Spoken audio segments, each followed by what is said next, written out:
All right, thank you everyone so much for being here. I really appreciate it. Thank you to the West Valley Mavericks, USAA, the Patriot All-America. Thank you all for having us here. So today my big guest is Ulises Lopez.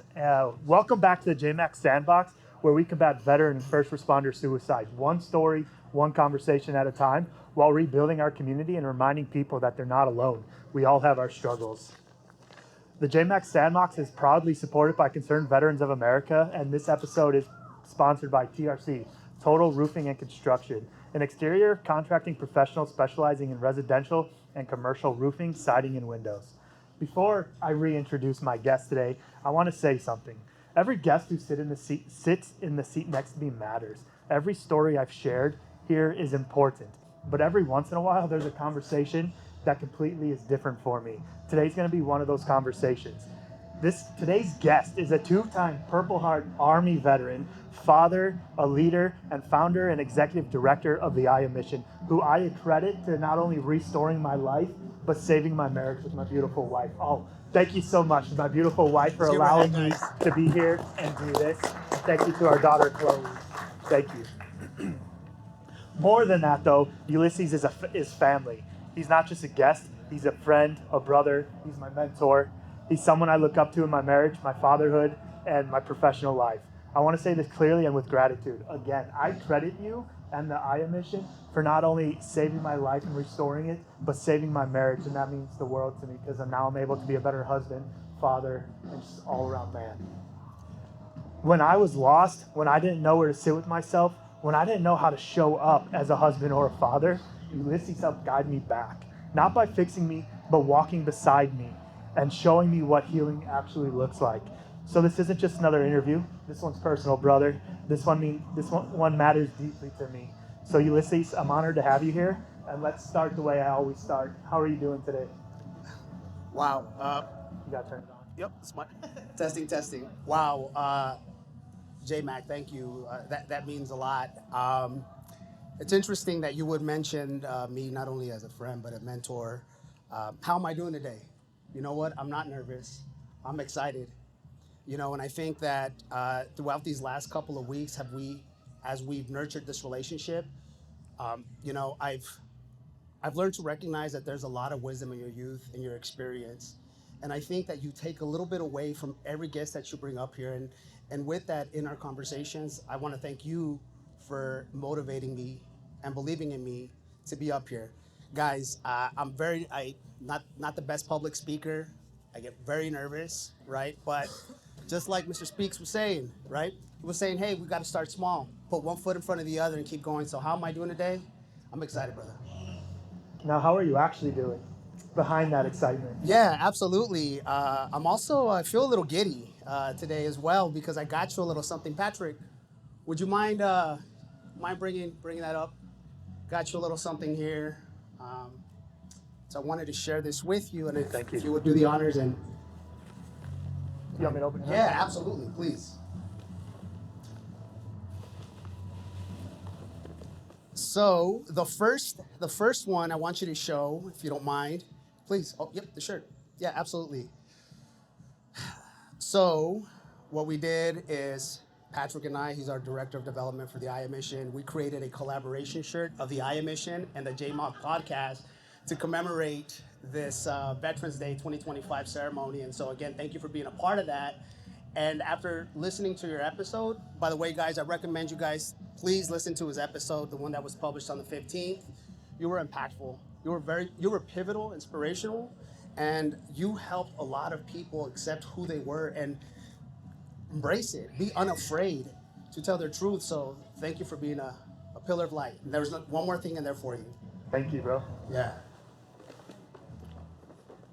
And then, so what this book is called As a Man Thinketh by James Allen, published in 1903. Very easy book to read, but with tons of wisdom. What I did before coming up here, I actually reread that. I've read it several times. And what I ended up doing, and you'll see, I annotated something in there for you, but I also highlighted the passages within the book that resonate with our friendship. So I hope that you get a value out of it. I definitely encourage you to read it cover to cover. But my brother, just know when you look at those highlighted sections, I'm thinking of you, my friend. Dude, I appreciate that so much. Thank you. Yeah. Yeah, let me get this for you. I want to put the shirt in here. Also, if you would like to get your own version of this co-branded shirt, please head over to the iamission.com .org. .org Yep. and get your own. Yep. Sorry, I'm a little taken aback, you know. So thank you so much. That means a lot. Let's just jump right back into this. Yeah. Take me back to the very beginning, where you were growing up between Mexico and Phoenix. What did your childhood teach you about survival? Yeah, thank you. You know, it's been tough to try to put my story into words because for years I ran from it. I was in many ways ashamed of my beginnings. You know, I was born in Mexico, Manzanillo, Colima, and I migrated to the United States when I was very young, when I was about 2 or 3 years old, and we did it, and we migrated out of necessity, right? There really wasn't a way for my family to thrive in Mexico. You know, the downside is that when you have two immigrant parents that don't speak the language, they both have to work. And so for a time, my sister and I were left in Mexico with my grandparents, and this was my first introduction to trauma, that an abandonment that I did not realize was gonna affect me until I started sitting with ayahuasca and I started uncovering those memories. So with my childhood and growing up, you know, it was really tough because, you know, as cliche as it sounds, right? My parents worked, but I didn't see them, right? They only spoke Spanish, and it was just me and my two sisters. And I remember that the person that raised me most growing up was my older sister because my mother wasn't there. And so, you know, it was tough. Now, we didn't get to Phoenix from Mexico. We actually we migrated to San Jose, California. Then we moved to Washington, and in that time, we weren't, you know, the family wasn't aware, but the males in our family, my father and my uncles, they were into drug trafficking. And I remember one moment when I was 3.5, 4 years old, where the FBI raided our home. And I just remember sitting on our couch with all the cousins and my sisters, and we were just crying and terrified because we were children, toddlers, and I could just see my grandmother and my mother and my aunties handcuffed on the floor, and they did not know what was going on. But I could just see those dogs, those dogs that were just very menacing. And as a kid, just watching my family get dragged that way without any explanation or context, it's something that I suppressed for a long time. Now, the way we got to Phoenix, it was my father got incarcerated. He ended up being sentenced for about, I think it was 10 years, 11 years. They moved him to the penitentiary in North Valley. And so we lost everything. So my mom, the only thing we had in her name was the minivan. We packed it with the little that we had, and then we drove across down from Washington State down to Phoenix. And I just remember we struggled. You know, one thing that really sticks to me and makes me grateful for the future that I'm providing my children now is that I remember my 5th birthday. I remember being excited because it's my birthday, and I asked my mother, you know, what are we gonna do for my birthday? And all we had was a little table and one chair in this empty apartment. We didn't have nothing. We slept on the floor, and my mom was just eating frijoles and tortillas, beans and a tortilla, and she just started crying and breaking down.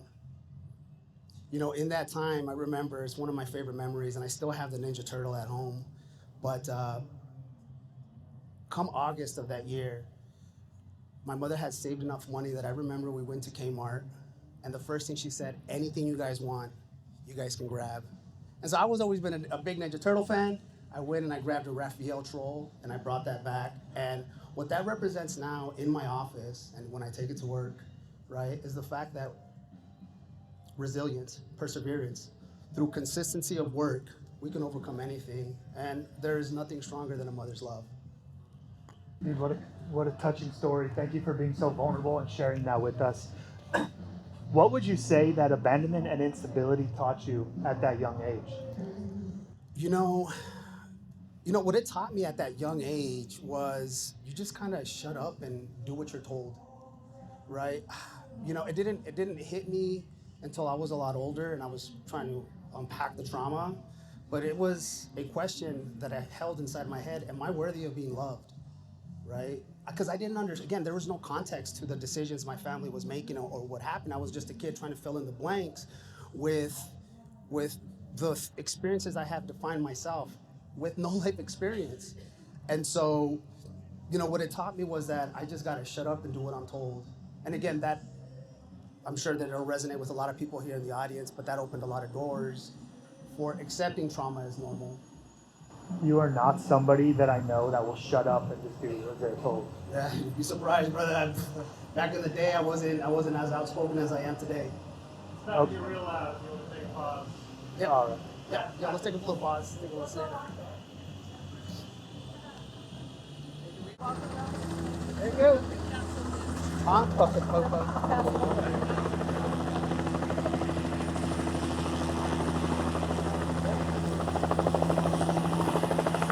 How many other events did a helicopter take off during there? You know?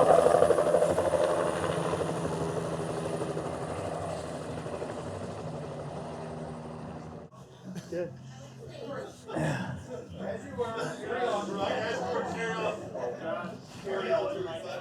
Heard. Testing. Perfect.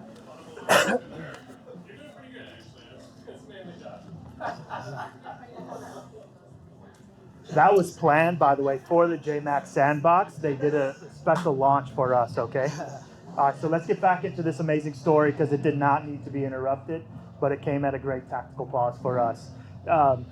Dude, you saw things as a kid no kid should see: raids, incarceration, violence. How did that shape your view of the world? Yeah, absolutely. Going back to my previous response, something when you're young and you're just kind of just learn to shut up and do what you're told, unacceptable behavior becomes normalized. And there's plenty of people I've met throughout my journey in the nonprofit realm that have explained some situations that they've been through. And so with my worldview, I got to go back to what Miss Jessica said and Mr. Speaks out here said, is that I developed a victimhood mentality. Believe it or not, because my wife Chelsea, she's Caucasian. When I was young, it was always Whitey's fault. It was always like the white man keeping us down, and that was the mentality. Because when we moved to Phoenix from the small little apartment, we moved to the trailer park, and it was just one little white boy, one little white girl, but a bunch of Mexicans and black kids, right? And we would always, everything that we were told in terms of, the adults, the language that we heard, right? Again, nothing with zero context.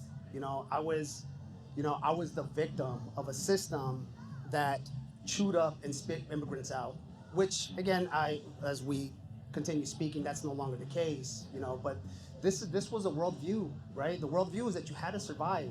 There wasn't any idea of thriving, and that it was normal for my mother to be gone. It was normal to not have a Christmas. I remember standing in line in the Salvation Army.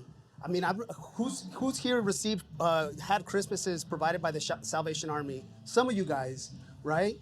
And so I just remember as a kid, we would fill out a wish list and we'll stand in line trying to get gifts from the Salvation Army because my mom couldn't provide a Christmas. But that was normal for me, right? So when I went to a friend's house that lived in a home, not in a trailer, and I was invited to dinner, and I was seeing their dad and their mom, it was like, wow, this is special.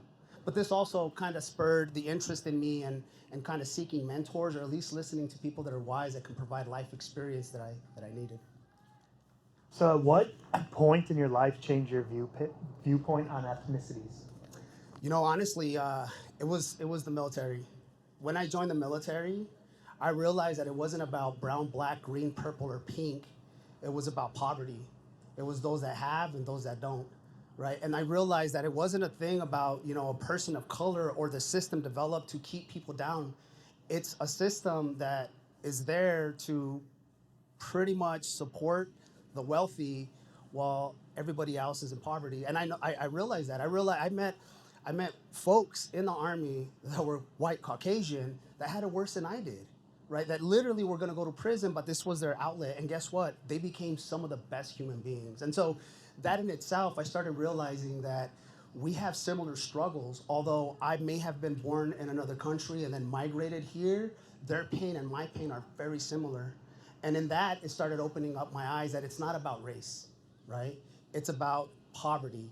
And there is a poverty line that no matter what ethnicity you come from, if you're below that, life's gonna be hard, right? Again, I don't have that mentality now, but I realize it's a fact that people, instead of actually looking at the root of the problem, which is poverty, they blame the easy answer and it's this person's fault or that group's fault, and that's not necessarily the case. Has that mentality affected your marriage by your family?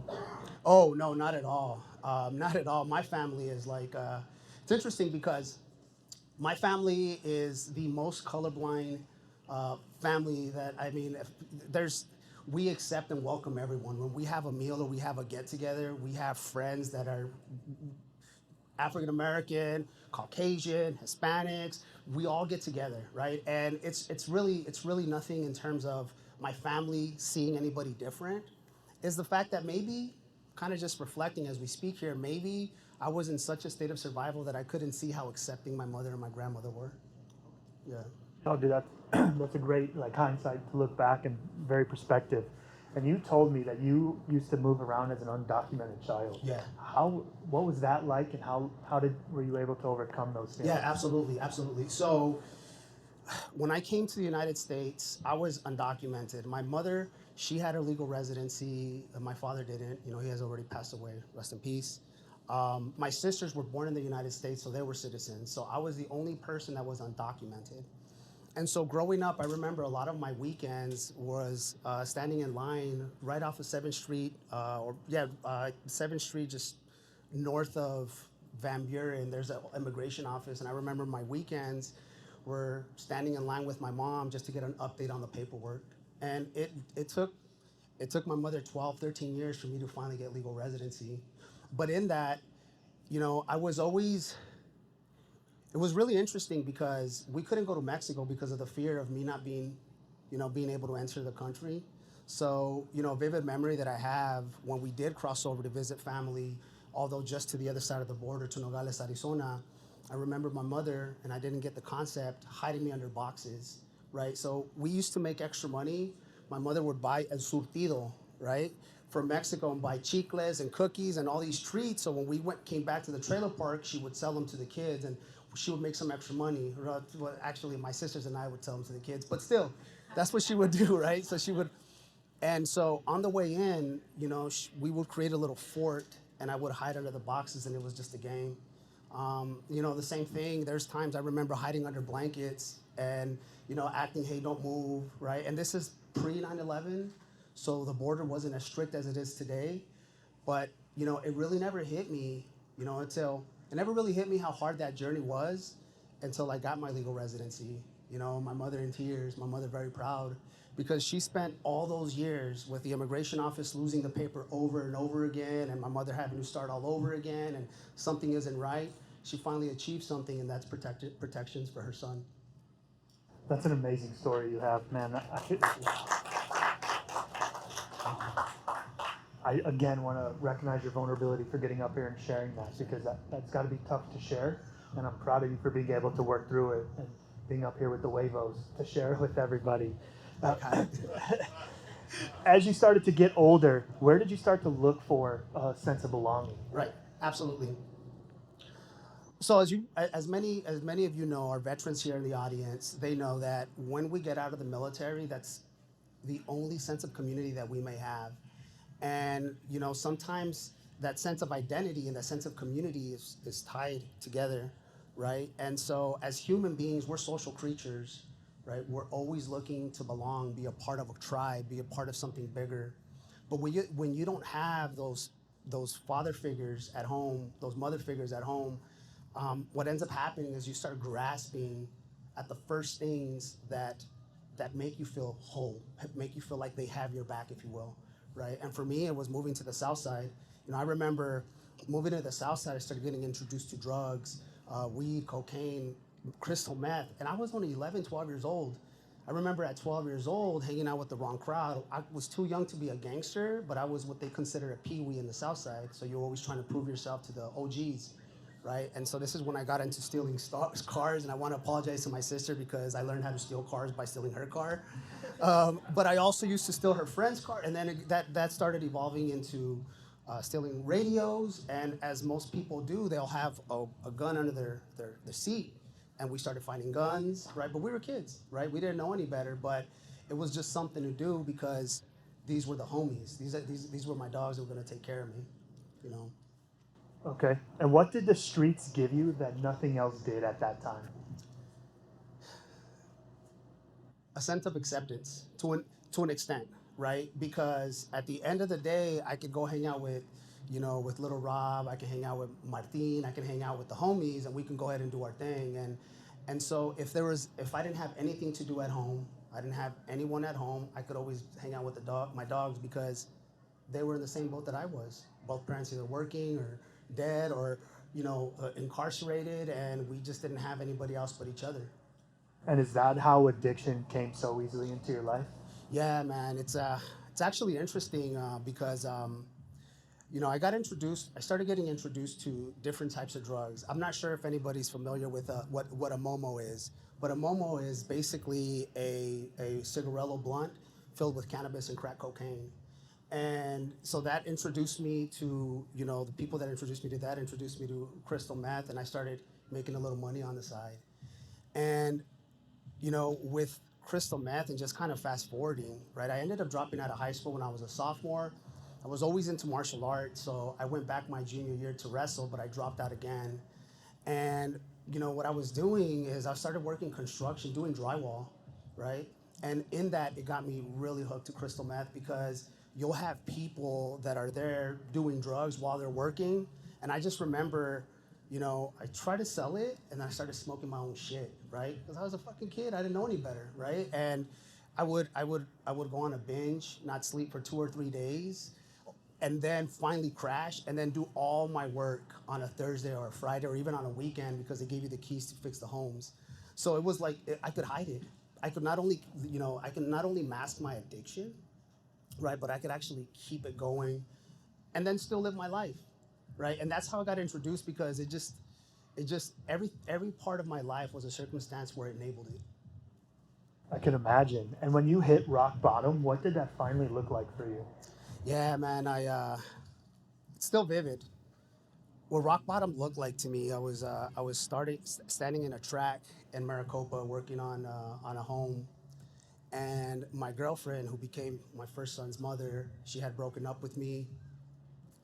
My sisters weren't talking to me. My older sister had a baby and ended up moving. My younger sister ended up moving with my grandmother and my uncle. And my mother moved to Maricopa, and I was left in a house by myself, right? Because it was insufferable, dude. I was either on drugs, or I was always starting stuff with the family. It was just, I could not be contained, and it was finally like I had nowhere to go, had no one to help me. And so what rock bottom looked like to me is finally asking for help, and it came in the form of my tío Chon. One of my uncles that got incarcerated had recently been released, and he was an absolutely changed man, and was part of an Alcoholics Anonymous program. And they had like a wing of Alcoholics Anonymous for addicts.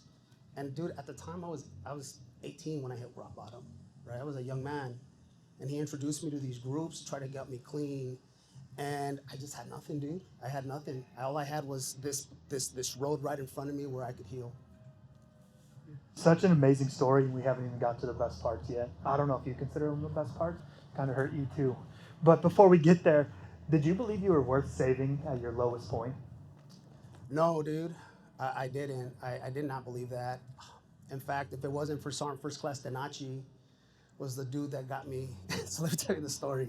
So it was completely, I hit rock bottom. I was going through a program. I had no high school diploma, no GED, but I needed to do something with my life. And I remember I walked through a recruiting station in the mall on 75th Avenue in Thomas, and they have all the services. I was too fat to join the Marine Corps, the Air Force, or the Navy. Plus, at the time, they were only accepting high school diplomas, not a GED. And here comes Sergeant First Class Denache, old school Mexican dude, bald dude, comes out, and he's like, "These guys won't take you? We're the Army. We'll take anybody." He takes me in there, dude. At that time, I was 260 pounds. Yes, there are fat meth heads. That's a thing. That's a thing, dude. Uh, but I talked to Sergeant Denache, and at that time, the recruiters had a program to help people get their GED, to get them in the Army. And I just remember I would continuously be pissing hot, so I could never go to MEPS until I finally just kind of got my head out of my butt, right, and finally pissed clean, and it got me into the military. Do you remember the moment you realized that the military was your way out? it was the only option I had. There was nothing else. I could either stay here and continue doing trying to help myself with the tools that I have, or I could go on and be a better person or grow or find an opportunity, because the world is something, it's bigger than what I had been presented, right? You know, the one thing that capstones my childhood before the military is the absence of meaningfulness, right? I didn't have that. I didn't have anything where I felt that it was important, meaningful. I was just putting my foot in front of the others and copying people, copying my surroundings. Sorry, I was so in tune to your story. I was listening for more. What did earning your GED at that time mean for you? Honestly, it meant nothing, dude. Just a piece of paper, but it was a way into the military, right? Not only did I have to earn my GED, but I had to lose 30 pounds because I was 260. I was keep busting tape, all that stuff, and I finally, got down to 230. But it didn't mean anything. It was only my ticket out. I'm gonna get out of Phoenix, and then we'll see what's on the other side of the pond. And when you were trying to leave and your ticket out, what were you hoping to become, and what were you hoping to leave behind you? Yeah, I was definitely running away from this sense of identity of failure that I have developed, and leaving that behind, I did not feel in any way remorseful, because I didn't feel accepted. I didn't feel loved, right? I was just going into the Army, and I was gonna do bigger and better things, and I was gonna go in as an infantryman, and then we'll see what happens. So it wasn't like I was like running from something, but it was the only option. It was my ticket out, and it was the best decision I've ever made in my life. At what point in your service did your mindset switch that this is not just my way out, it's a new lifestyle, it's making me the man that I want to be? Yeah, man, I'll never forget. And I'm gonna jump ahead a little bit here, but I'll never forget Drill Sergeant Horde. So Drill Sergeant Horde, and y'all know in the military, the smaller they are, the meaner, right? This guy was a tiny dude, but he was the devil, and he was mean. I mean, to the point that when I got in, I was still fat. And every time, like, there was a rule, Lopez, every time I walk in, just smoke yourself. So for the first 2, 3 weeks in basic training, I was just freaking smoking myself. Like, as soon as he walks in, sights rattle hops, right? Front lean in rest position, go, right? Just getting smoked to lose weight. And even when I got to the chow hall, he would sit, he would just watch me. As soon as I sat down, you're done, right? And I would just leave, right? And he just needed me to lose weight. Well, eventually, you know how people get fired? You become the platoon guide and the assistant guide. People got fired and hired, and then I finally became the PG, and then my buddy Chase, he became the AG. And, it was just my first introduction to being a leader, right? You're just making sure people wake up on time, they brush their teeth, and they're in formation. It's not a big deal. But what was a big deal was this, man, is that I remember when we did the 12-mile road march. You do an infantry basic training. You do your 12-mile road march, and then they take you to the cauldron, and then you gotta sip the cauldron, and then they give you your blood rifles, which is they push them into your chest. And then I remember during that ruck march, he pulls a group of us to the side, and it wasn't just in hindsight, it was people that came from really shitty backgrounds, dude. But I remember first Drill Sergeant Horde looking at me and he said, "Ulises, you have tremendous potential. You can go far. You just got to believe in yourself." Dude, that was the first time in my life. That was the first time in my life that somebody believed in me, like wholeheartedly believed in me. And I believed him, and from that, I needed to experience this brotherhood. Man, your military story from start to finish is just one for a documentary. I've said it multiple times, I'm going to say it again. But before we jump into your two-time Purple Heart recipient experiences, what stands out the most? What are your proudest moments? Yeah, absolutely. So I think there's a couple proud moments in the military, and I'm sure there's plenty, but the ones that come to mind right now is that experience, that memory with Drill Sergeant Horde. I'm gonna get to the gunshot wound, but I remember after I initially got shot and I woke up, right? I could still hear the explosions and the gunfight. We were fighting really close, and we could still hear the cracks and the snaps. And I just remember in my mind, "Lopez, get your fat ass up." It was Drill Sergeant Horde's voice, right? He made such an impact on me, you know. Another proud moment in the military for me is, you know, earning my jump master, becoming a jump master as a corporal, right? And I'll get to that, how that happened in a bit. And then, of course, when I graduated from Ranger School. So at that time, when I went through Ranger School, I had already lost a portion of my lung and I had breathing issues. I had gone through the pre-Ranger course in Fort Bragg and failed it twice for medical issues, right? I'll get into patrols and then I would have a hard time breathing. And when I finally graduated Ranger School, it was proof to me that if you have a strong enough mindset, you can accomplish anything.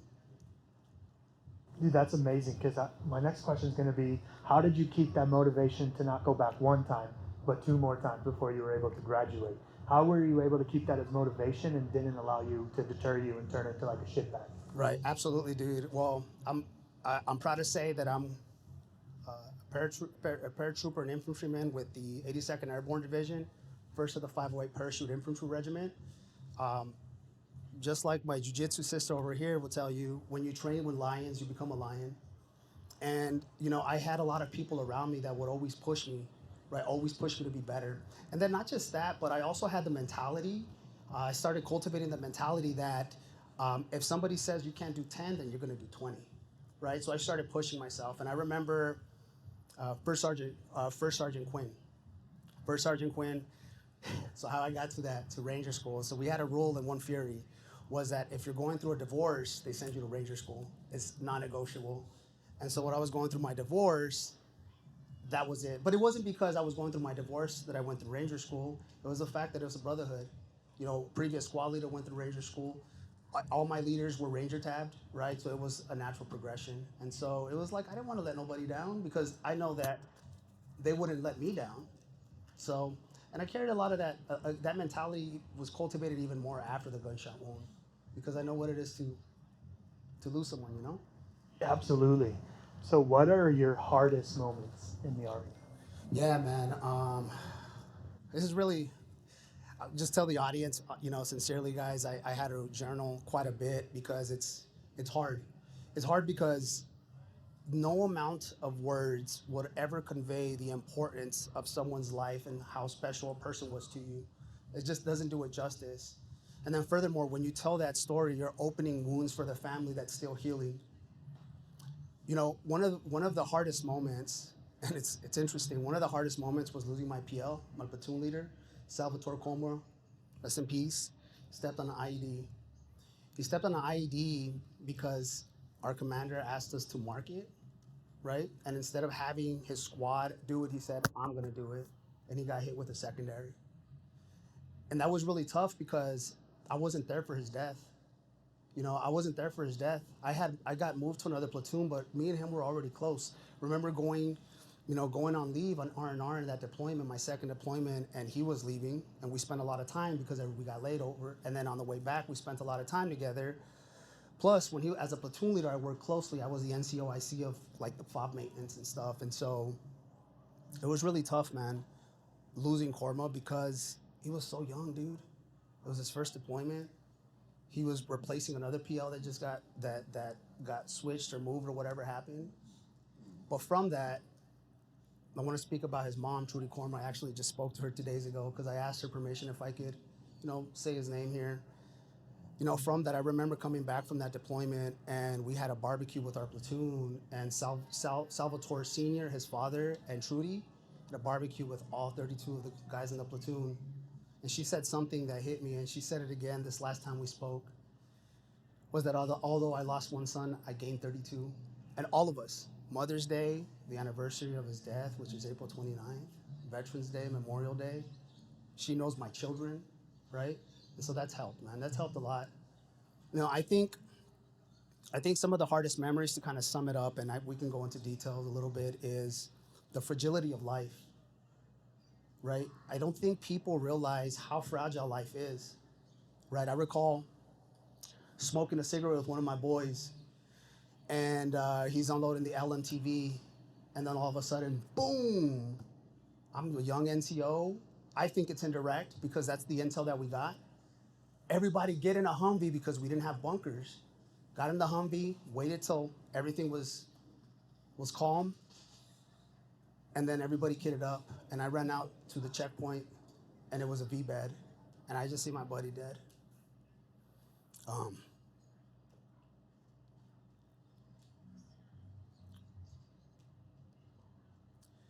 Lifting up a frame from his body, the pieces of the vehicle, him missing his 2 legs and an arm, just watching how much gauze you can stuff in a wound, and then carrying him into the aid station and watching him take his breath, inhale, exhale, and not breathe again. At the time, it didn't bother me, man, because I had a job to do.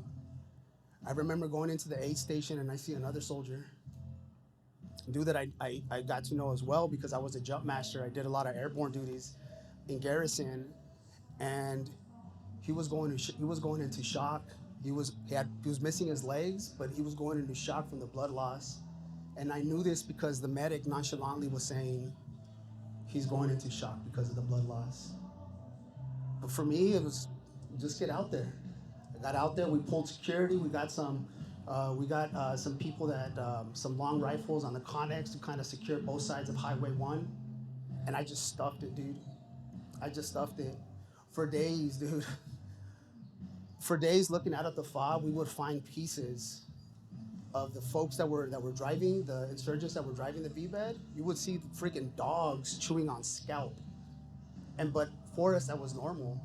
We were literally breathing in the fumes from the fire pit where there was potentially human remains and batteries and all that. Of course, we have no control over it. It's a freaking V-bed, everything flies. And so it was really tough, man. And that took a lot for me to overcome.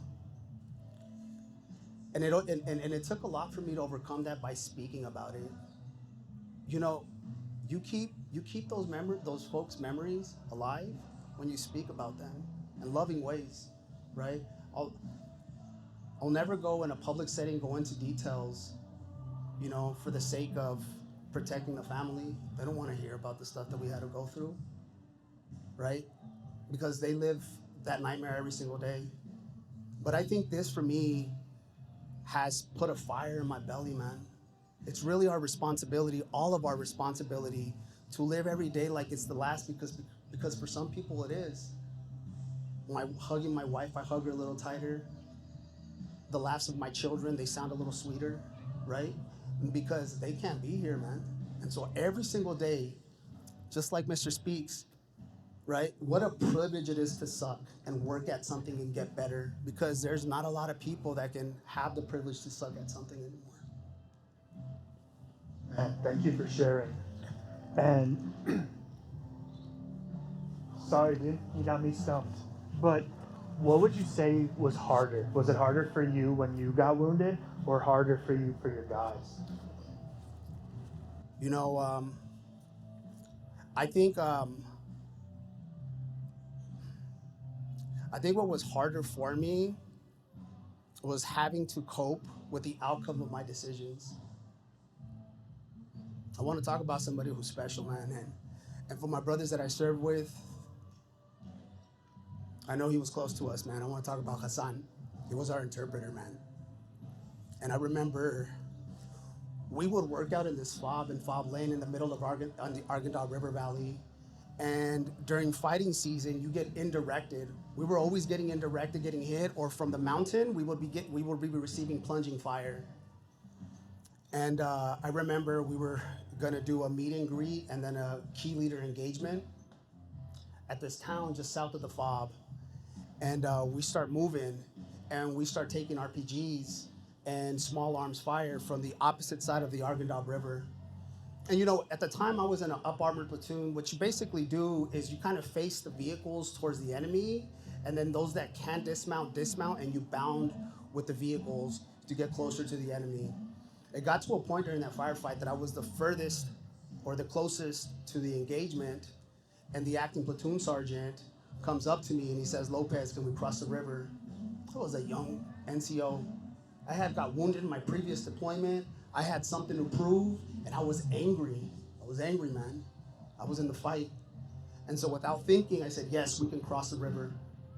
And myself, three other guys, Rogers, Hal Bison, actually two Rogers and a Hal Bison, we crossed the opposite side of the Argandal River Valley and to secure it.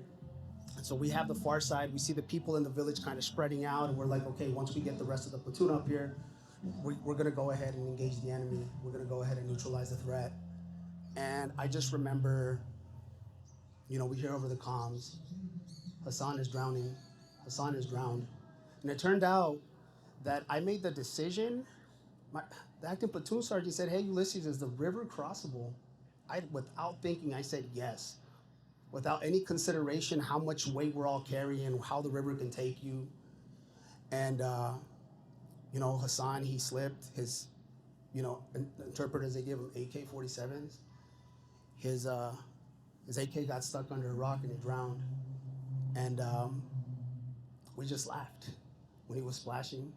Us four securing the far side, we just laughed. We were just watching as he was splashing, and then he just didn't splash anymore.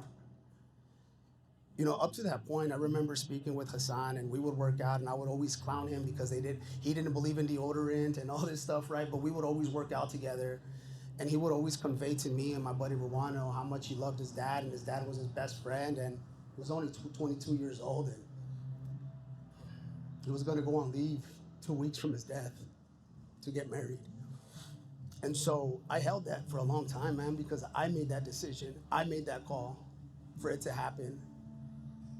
And so it's something that I held on to for a long time, not being able to forgive myself, having the survivor's guilt behind me at everything I do. I'm not worthy. I'm a piece of shit. Why am I here and they're not? And even when I got diagnosed with cancer in 2019, I deserved it, right? And so it was tough, man. It was tough. I think that was harder than getting shot. I would get shot 1,000 times, but it's not to be here, man. We've talked about this moment before, and it's thanks to you that his memory gets to live on, and you're being the best version of you thanks to him. And I hate that you carry that on your own, because that's not your fault. You didn't make him slip. And I know you're a very religious person, and do you believe that when it's your time, it's your time? Don't think about this situation where you can, but do you agree that when it's your time, it's your time? I think so. So it was his time, and he got to spend it with you, and you got to provide him laughs before his time. You made his day better. And because of you, his memory and spirit still lives on. So I'm so grateful that you were by his side. I'm sorry you had to go through that, but I'm thankful for you, dude. Thank you. Thank you. While we're already in the sentiment, can you dive a little bit more into your two-time Purple Heart recipient? Can you talk about the moment you were wounded? Yeah, absolutely. From a show of hands in the audience, who's been to Afghanistan? A couple of you guys, right? And so you guys are familiar with the endless rows of poppies and how beautiful those flowers are there in the spring. So I remember the first time I got wounded, we were infilling. We were infilling around 1, 2 a.m. in the morning, and we were dropping into poppies to clear these villages. And this was in Sangin, Helmand province. And at that time, it was really hot. The Marines were out there getting the best of it, and it was like, we need to go out there and support. There was also the Royal Marines from the British Army or the British military that were there. So I remember infilling, and we all night from 1, 2 o'clock in the morning till daybreak, we're just kicking indoors, and everybody had abandoned the village. And the villages, because there was multiple, and this wasn't a platoon effort, this was a battalion effort, and 1,500 people, right? Not just clearing the majority of Sangin and Helmand from many sides. And I remember when the sun starts coming up, we're like, hey, we gotta get into a compound. 3rd Platoon, Alpha Company, 3rd Platoon took a compound, and I was a saw gunner, so I volunteered, said, hey, I'm gonna go ahead and take the first guard, right? I had my lickies and chewies anyway, so I'm gonna go pull security. I went up to the top, and then just kind of eating, I get relieved. I go back down, and I'm asleep for 15 minutes, and then boom, we're getting indirected. There's RPGs coming, and it's not just Alpha Company 3rd Platoon, it's the entire battalion at one time in contact. We actually got a presidential citation Actually, yeah, we got a presidential citation for a later battle. I was mixing them up, but we got recognition. The battalion did because of the battle in Sanguine. But I remember I get up. Everybody's I start getting kitted up. Everybody's about to leave, and my squad leader says, "Fuck Lopez, you're not ready. Just fucking stay," right? And as they're running out, indirect goes right inside the compound. I remember my buddy Mitch and on point. They all run back inside the building. Hell yeah, gives me time. I get ready. I got my hey, I'm good to hook. Alpha Company was the main effort for the battalion. Third platoon was the main effort for the company. And then third squad was the main effort for the platoon. So we were literally on point. And Staff Sergeant Doolittle, man, this dude was a freaking warrior. Love that guy. Still love the guy. He's, and hard charger. And so I get my stuff and I'm like, yeah, let's go. We start navigating towards in the village, and I could just hear the snaps and the cracks and the distinct feeling of the dirt going down my kit because rounds are hitting the mud walls over us. And I just remember that, and it was just like so surreal. And then we finally we flank, and as a saw gunner, right, you got to gain fire superiority. So my team leader, Sergeant Johnson, Ulysses, go ahead and pull point or gain fire superiority, right? You get up there and you just let a whole 200 round drum rip, right? And I just remember when I go up there, just seeing two guys running, and I got to do my job. And it was like, I still remember how the body falls like one of the targets in the race, literally, boom. And I'm gaining fire superiority. And for me, it felt like we were up on the line going back and forth for like 5 minutes before I got shot. But I recall because we had our team leaders carry 203, they're also grenadiers, but they carry the 203s, these grenade launchers, so they could also mark targets, right? So you'll shoot a smoke, and then you can you have something to associate, in the distance, so you can direct your fire team where to, right? And so he shot the canister towards this cluster of trees, and there's a machine gunner's nest. So I just lay another a drum in there and just kind of just looking for targets. And then all of a sudden I get hit, and I get drugged back on my belly like 2 or 3 feet, and I say, I'm hit. And Rowano, who again, we're still lifelong friends, man. We're gonna be lifelong friends. He says, you're a fucking cherry, it's brass, right? So for those folks that don't know, whenever you're shooting a rifle, right, if a person to your left and right, when the shell ejects, it's really hot. And sometimes when you're doing close quarter drills, that'll go down your body armor. So that's what he thought. He's like, you're a fucking cherry. And then Sergeant Johnson looks at me and he just kicks me, right? Gets me on line to get me off the line because we started taking a lot of fire. And then I just rolled down and then I'm out. And then I remember waking up. I didn't hear anything yet. It was kind of like, I was very disoriented. And I'm looking up and I have Rwanda on one side. I had Hancock on the other. Hancock is the gentleman from Alabama that saved my life. I'll talk about him in a little bit. And then I was sitting on my team leader's lap, and I was just like, oh fuck. This is when the drill sergeant Hoare came in. He's like, Liz, get your fat ass up, right? And I started getting up, right? And I stood up, and then I just collapsed again. And I was bleeding. I remember one thing. I was bleeding out. I remember that I needed to pee. Like, that's like the thing that I remember before I went out. I needed to pee so bad. And I was like, man, just pull me over, just roll me over and pull it out. I gotta pee. And they're like, Ulysses, fucking just piss yourself, right? And I was like, fuck. So I did what I had to do, and the stretchers finally come and they take me, and I just remember it was the most severe pain I've ever felt. Even to this day, I would say it's the most severe physical pain I've ever felt. It was a 7.62 armor-piercing round that went through my buttstock, which caused it to tumble, and I was on my stomach in the prone position, engaging the enemy. It came this way, and it got lodged on my right side of my rib, blew out the bottom lobe of my rib, and The entire battalion was in contact. A Humvee comes. They try to get me into the Humvee. They get me in the Humvee. It was the most uncomfortable things. The medics dropped me 2 times, and I finally get to the battalion surgeon. So you have like the person that kind of mans all the medics, right? And he's at the medevac site, and he like hits me with morphine, and I just remember everything going numb. And he was like, "You're gonna be okay, champ." And wake up again into the Chinook, and I just remember looking to my left and my right, and I was just seeing, because it wasn't just the United States, we had the British Marines, just seeing, and it was Dust Off. I forget the call sign, Dust Off 7 or something, but it was a Chinook that came and they picked me up. And there was this British guy, he was like, "I got you, mate, you're gonna be okay." And they take me to I think it's Pashtun was the base in Afghanistan. Um, and it's they had a surgical tent. They were testing out procedures. So long story short, when they were bringing me in, what they ended up doing is that they ended up cracking my chest open out in the field.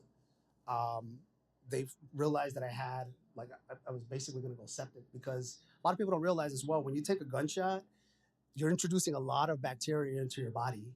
So that was in my body. So immediately what happened was blood transfusion. My chest was cracked open. And then they had to get me to Longstuhl in Germany as soon as possible. By then I was already in a medical induced coma. And during the flight line, I remember the surgeons or the docs in Walter, when I finally got to Walter Reed, kept saying, "Man, you almost didn't make it," right? And now even when I look at my medical record, right, it's literally if you look at my scar, it wasn't closed or staped or wired because my heart could stop. And so I remember, I wake up and they put a shot of adrenaline into my heart and they massaged my heart because they couldn't bring me up because I went down again. And so from the gunshot wound, and I was in that medical induced coma for 2 weeks. And from that gunshot wound, I had a lung recession, which is the removal of a lung, had 2 blood transfusions, had brain damage, right? And I just couldn't recognize my family. I couldn't read. It was hard, man. So you had to relearn how to read and write. Yeah, dude. My sister's here if y'all wanna. Yeah, it was yeah, dude. When I woke up, I spoke with a country accent, right? This is like I realize now it's an imprint from John Hancock from Mobile, Alabama. One of my best friends is actually visiting me next month. Um, but yeah, I could speak with I spoke with a country accent to the point. True story. Leonard Skinner played "Sweet Home Alabama" in my room when I was in Walter Reed. I spoke with a country accent, but kind of heard the story about the guy from Mobile that saved my life. Um, and then reading, I remember I had a bunch of cards from family and friends, and I couldn't read. And so just kind of going back to my childhood, dude. I learned to read because of The Legend of Zelda Ocarina of Time, a video game where you have to read, right? So I didn't learn to read till I was, right? So I didn't learn to read till I was like 11, 12 years old. And I had fallen in love with it, right? And then I had lost it. And it was a 8 months of recovery and relearning how to read, relearning words. And, in that itself, I say this quite a bit, but I rediscovered reading, like rediscovering a lost love, man. It's beautiful. That is beautiful. And you shared with me before that there was an amazing moment with your father that Yeah. happened. Can you share a little bit? Yeah, man. I know that we're gonna get. I know that we're gonna get into my plant medicine journey, and it's funny because we had this conversation, dude. And I want to thank you for this, man. When we were driving down for ceremony in November, him and we talked, and I was just a ride. I was just gonna give him a ride, and we were talking, and man, this guy has a lot of good stuff to say, right? And in that conversation, this is the beautiful thing about neuronoplasticity and healing from trauma, is that you start uncovering beautiful memories. And I actually had a conversation with my sister about one last night. And so with my dad, I remember when I woke up, I didn't sleep for 7 days. I was going through withdrawals from all the morphine, and I even stole at a time in Walter Reed. I had stole a fort because I thought that I was in Afghanistan still. Like I was crazy, dude. It was nuts, man. And You know, my dad was an illegal immigrant. God, I love this country. I love the military. What they ended up doing for my dad is they ended up getting him an escort to make sure that he's protected. And they flew him from Phoenix, Arizona to Walter Reed. And there's this master sergeant. Remember, Nina? Master sergeant that was escorting my dad everywhere to make sure that he's untouched. And I just remember I was I was so angry because my guys were still out there. I was so angry because I couldn't hack it. I got shot. I was so angry. And then my dad turns and I just turned into a little boy. It's just I didn't realize how much I needed my dad, man. And he was just there, dude. And I just want to thank you for resurfacing that memory in our conversation, dude, because it's one of the best memories I have of my dad. Yeah, and he brought you something that you mentioned in the beginning. Yeah, Though, so. yeah, dude. He ended up my dad, man. He didn't have much, but what he did, he brought me a Ninja Turtle. That's what he brought me, man. But it was the way when you really think about our immigrant parents or just our parents in general, they kind of give you they raise you with the tools that they were giving growing up. And so my dad now, you know, as an adult, I realized that he was abused. He ran away from home at 13. He started getting into drugs very early on, you know, obviously with what happened with the family, because that was the only way he knew how to survive. His father was abusive, you know, and so he didn't have the tools to say I love you or I'm proud of you or to be there.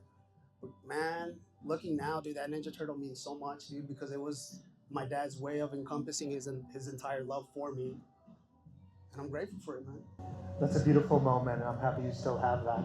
But what impresses me most, not only did you get shot, almost lost your life, had to relearn to read, but how fast were you back overseas? Mm. Yeah, man. So after I got shot, it was a 15-month deployment. I got shot 3 months into the deployment, and 2 months before they redeployed back, right? I wanted to reenlist, and in order for me to not get my bonus taxed, and also for me to not get medically retired, I had to find a job, right? So they sent me overseas with the idea of me reenlisting, which I did reenlist, and then I was going to get reclassed. I remember talking to, I think at the time, Lieutenant Colonel Menace, and I said, "Hey, this is who I am. This is, you know, and I want to go back to my platoon." And he basically says, "Go back to your platoon and see if they got a space for you." So I go talk to First Sergeant Quinn. This is the first time I met him, and I kind of told him who I am and what I want to do. And he said, "Go talk to First Sergeant Strickland." And so 2 months before my unit redeployed, First Sergeant Strickland was a new platoon, or Sergeant First Class Strickland was a new platoon sergeant. And I remember going back to the platoon and seeing all the guys. You know, at that point, my squad leader had gotten shot, my team leader had gotten shot. I think, you know, a good portion of the platoon and the company was either wounded or they got killed. And I remember I looked at my buddy Chewy. By the way, he's Asian, not Mexican, but his last name is Chewy. And then the first thing he does when he sees me, first of all, they were all emaciated. They were thin. They lost so much weight. But he looked at me and he said, "Oh my God, Lopez, I thought you were dead." Everybody, which is true. I have 2 death certificates because the miscommunication of the military. Some people thought I was dead. Some people knew that I wasn't. And then the second thing, the platoon came out. They kind of embraced me. Second thing is like, "You fucking pissed yourself." That's how they can remember, dude. And that just stuck with me. I pissed myself during a firefight. So Wasn't it like 5 months though that you got back? Like after you got shot, how long until you were back? Oh, no, no, no. So I got shot about 3, 4 months in, and then it took about 8 months to recover, and I was on rear detachment. And when I was in that rear detachment, 2 or 3 months before the company or the battalion redeployed back stateside, they got me orders to re-enlist out there. And then while I was out there, instead of letting them reclass me, I would literally talk to my battalion commander and then my company first sergeant, the platoon sergeant. I say, "Hey, you guys got a space for me? I'm a fucking warrior." And then on top of that, I felt like such a loser because I got shot. Did you feed yourself? Huh? Did you feed yourself? That too. That one of the first things I read when I first relearned how to read was the Jump Master Handbook, right? So that was another thing that I was like, I could tell them, "Hey, I'm studying the Jump Master Handbook. As soon as we get back, I'm gonna get my white slave." And for those folks, if you guys are not familiar what a jump master is, a jump master is a person that leads paratroopers into combat, and they're basically the people that lead the chocks, if you will, out the airplane. And while I was recovering and learning how to read, I was like, I need to make myself indispensable. Again, it was that mindset that the seed that was first planted by Horde, and so yeah, dude. What an amazing story. So, what made you choose to get out of the Army? Oh man, yeah, dude. So I told you guys initially that my first decision, the best decision I've ever made was going in. The second best decision I've ever made was getting out. You know, I had already deployed twice. When I came back from my second deployment and I got wounded, we took my second deployment. We took a 107 millimeter Chinese rocket inside the fob. The night after they were trying to overrun us with a lot of fire and indirect, and I stayed back with the small elements so we can kind of return fire with the 120s if we needed to. And so I had taken a little bit of shrapnel in my leg, and so when I got back, the battalion commander, as well as my company, my platoon head, Ulises Lopez, right? Remember, my first deployment, after my first deployment, I became a jump master. I did a lot of the jump master duties. Before my second deployment, they were like, "Hey, go to jump master school and see if you can get a job because you need to take a break," right? And they would cut me orders. And instead of doing that, I actually talked to one of my old NCOICs who was the head of the combatives house. That's how I got into Brazilian Jiu Jitsu and mixed martial arts. Is I said, hey, I wrestled and I boxed as a kid. I can learn. I want to be an instructor, and I need to get a job. And I did not want to go to jump master school to become a black hat. You know, I wanted to pursue this route, and so after years, about 2 years as a fight instructor, and I went back to the line. You know, in that time, I had started the healing journey in the, you know, kind of. I remember a civilian neighbor gave me, you know, mushrooms and said, "Hey, these are going to help." And I remember that was the first time I kind of seen life differently, and I started opening up my eyes and went back to the unit. And you know, I wanted to do something greater, so I dropped the SF packet. So when I dropped the SF packet, when you drop an SF packet and you're going to go special forces, you get orders cut to the unit, right? But you're not part of the unit. This is only so they can medically clear you, and you're pretty much excused from your unit. So at that time, I go and I get my physical, and the surgeon or the battalion surgeon who did the physical, he said, "Man, I'm looking at your medical record. You have history of brain damage. You know, you've had X amount of jumps.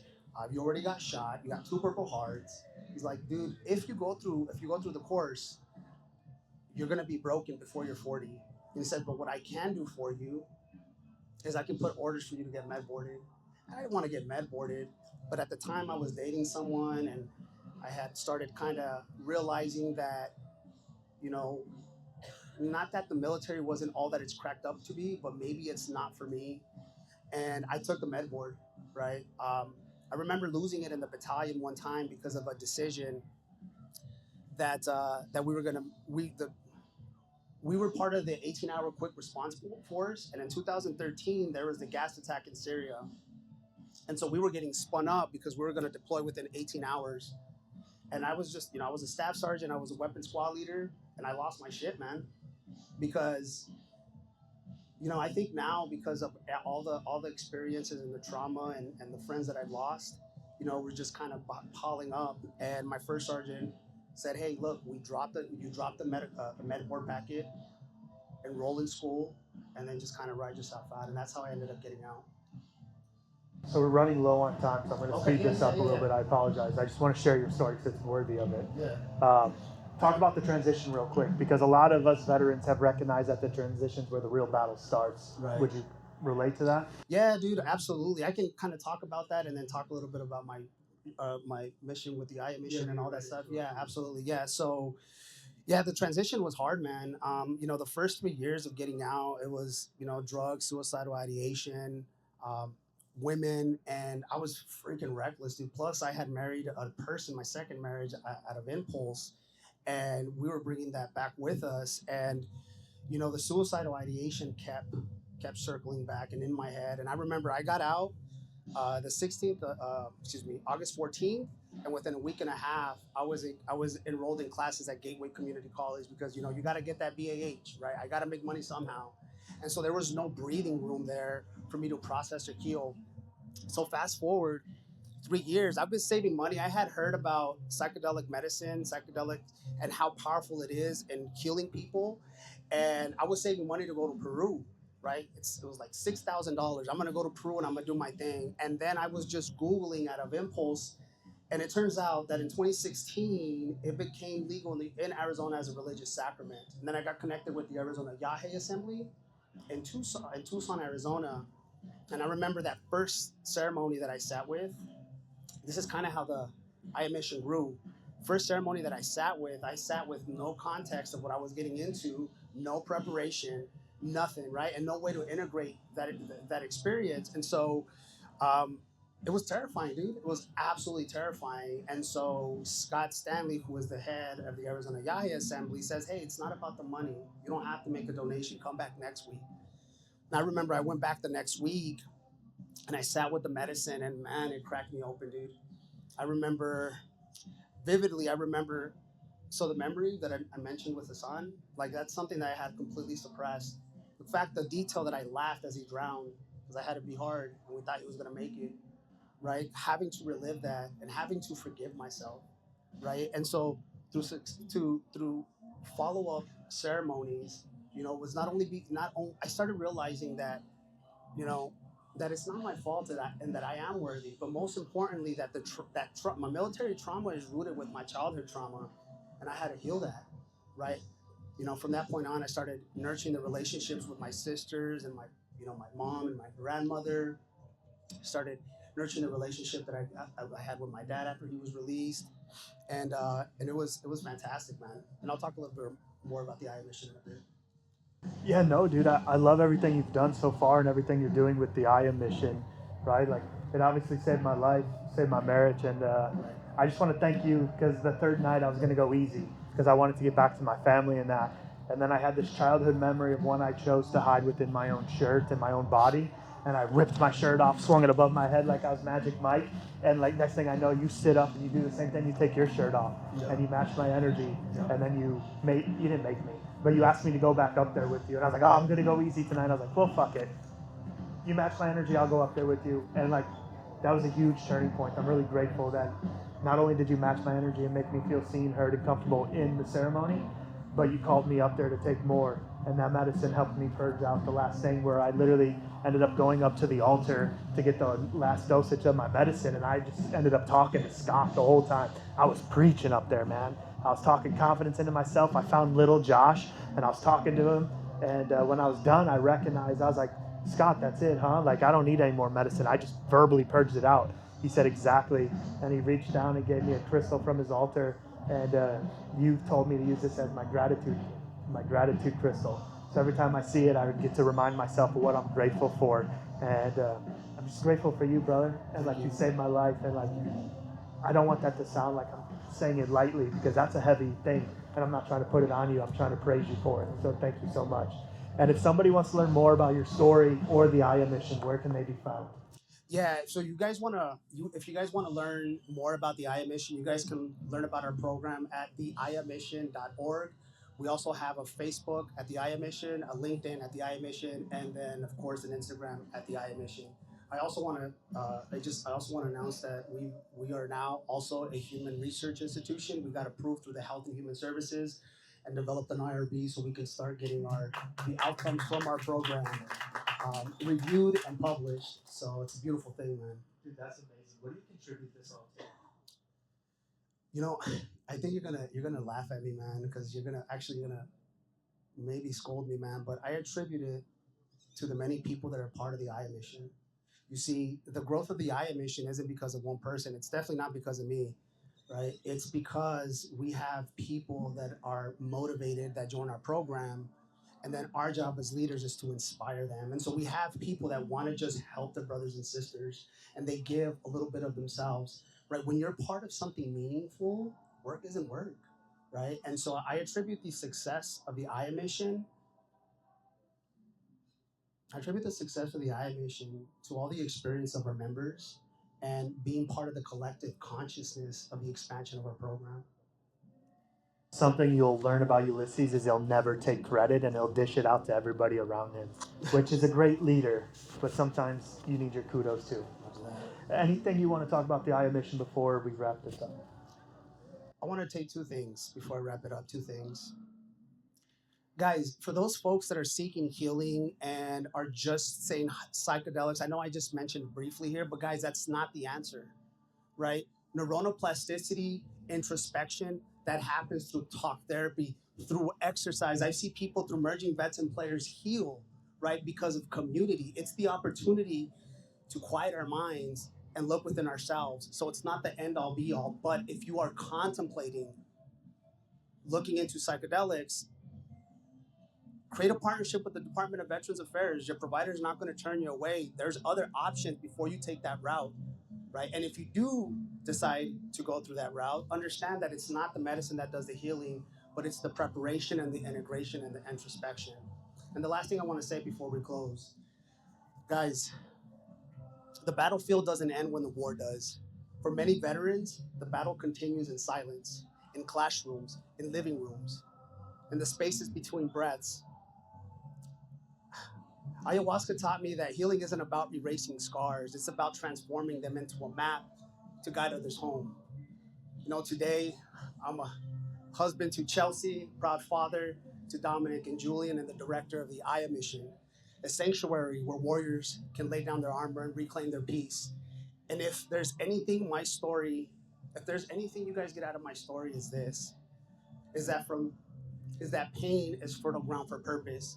And when we choose to embrace it, to hold it, we not only heal ourselves, but we plant seeds of hope for generations to come. Thank you, guys. That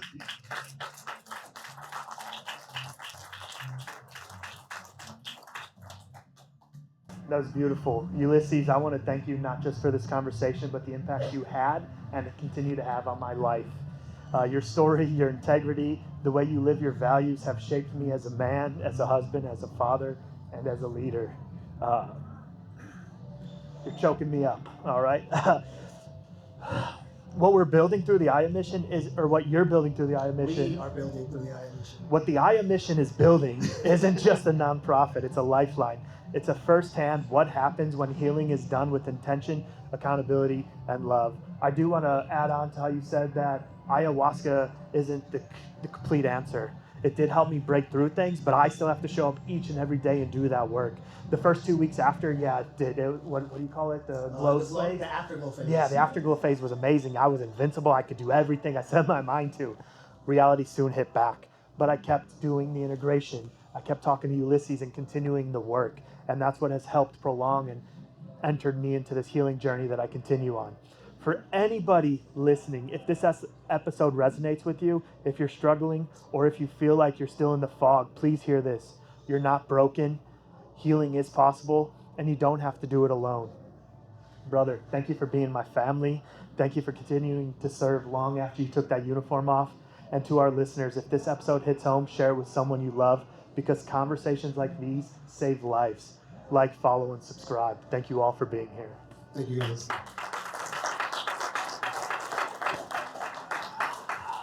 Love you, dude. Let me get the underlines. Yeah. Thank you all. I'll be back on stage tomorrow at 8, so any VSOs or veteran service organizations that want to give up, come on out. Thank you for Shutter and Shields for providing the photography for tonight. Thank you. Come here, brother.